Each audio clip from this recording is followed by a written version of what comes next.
नमस्कार, good morning, सुप्रभात। आपका स्वागत है अपने पसंदीदा पर्सनल फाइनेंस के बुलेटिन मनी मॉर्निंग में। मैं संदीप ग्रोवर लेकर हाजिर हूं आपके लिए आपकी जेब और जिंदगी पर असर डालने वाली खबरें। तो चलिए शुरू करते हैं हम आज का सफर। प्याज और लहसुन के बाद अब आलू की कीमतें आसमान पर पहुंच गई हैं। पिछले 10 दिनों के अंदर आलू के दाम डबल हो गए हैं। कई इलाकों में 2 सप्ताह पहले आलू के दाम 10 रुपए प्रति किलो थे। 10 दिनों में कीमतें लगभग 2 गुनी हो गई हैं। थोक मंडी में एक सप्ताह पहले आलू 8 रुपए किलो और खुदरा बाजार में 15 से 18 रुपए किलो बिक रहा था। अब थोक बाजार में आलू का भाव 15 रुपए किलो और खुदरा बाजार में 25 से 30 रुपए किलो हो गया है। व्यापारियों का कहना है कि होली के आसपास आलू के दाम में और उछाल आ सकता है। इनकम टैक्स डिपार्टमेंट को ऐसे कई मामले मिले हैं जिसमें दिए गए टैक्स और वित्तीय लेन देन के बीच तालमेल नहीं है। इनकम टैक्स विभाग अब ऐसे लोगों को ईमेल और एसएमएस भेजकर उन्हें एडवांस टैक्स की सही से गणना करने और बकाया एडवांस टैक्स 15 मार्च से पहले जमा करने को कह रहा है। इस अभियान का उद्देश्य ऐसे व्यक्तियों और कंपनियों को महत्वपूर्ण वित्तीय लेन देन के बारे में सूचित करना है। सीबीडीटी ने कहा कि ऐसे कई व्यक्तियों और कंपनियों की पहचान की गई है जिनका वित्त वर्ष 2023-24 के लिए एडवांस टैक्स भुगतान उनके वित्तीय लेन देन के अनुरूप नहीं है। अब शेयर बेचते ही आपके खाते में पैसा आ जाएगा। सेबी ने 28 मार्च से पहले T+0 ट्रेड सेटलमेंट सिस्टम शुरू करने की घोषणा की है। T+0 सेटलमेंट का मतलब रियल टाइम सेटलमेंट से है। अभी शेयर बाजारों में T+1 सेटलमेंट साइकिल लागू है। इसमें ट्रेड करने के एक दिन बाद खाते में पैसा आता है।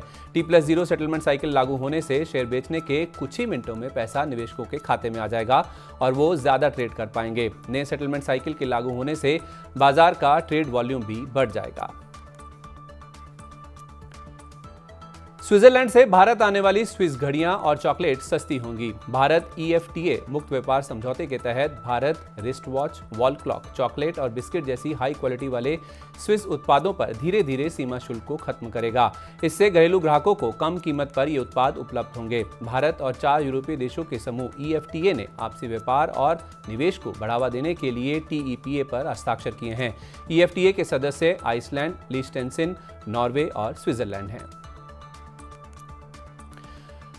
बांग्लादेश, श्रीलंका और खाड़ी देश के देशों सहित कई विकसित और विकासशील देशों ने भारतीय रुपए में व्यापार करने की इच्छा जताई है। इससे भारत के साथ साझेदारी से कारोबार के लिए लेन देन की लागत घटेगी।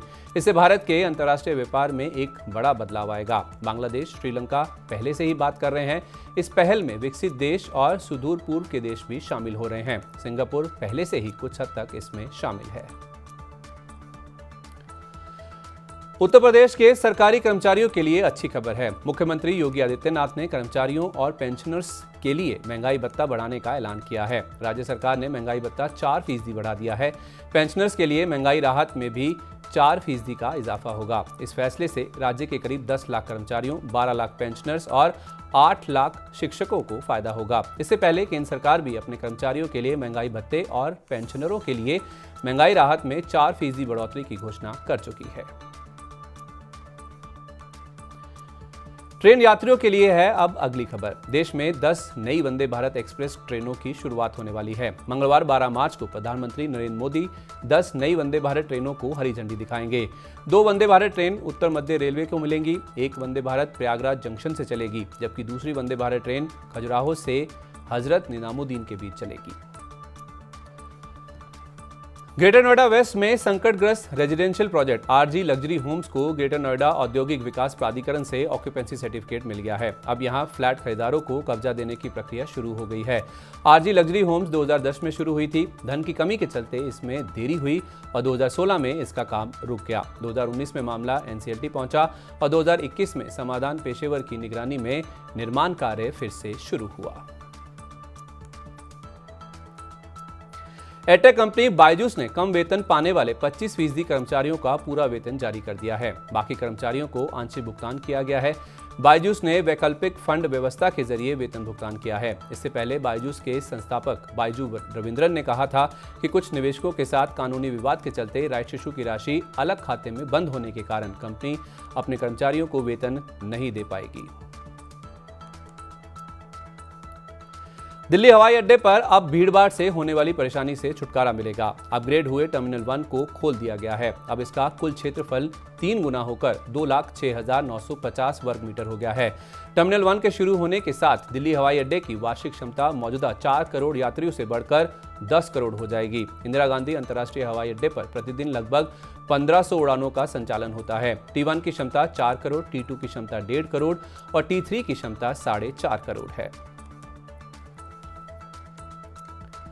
भारत में टेस्ला कारों के आने का इंतजार कर रहे लोगों के लिए है हमारी आज की आखिरी खबर। भारत ने यह साफ कर दिया है कि वो टेस्ला के हिसाब से अपनी नीतियों में कोई बदलाव नहीं करेगा।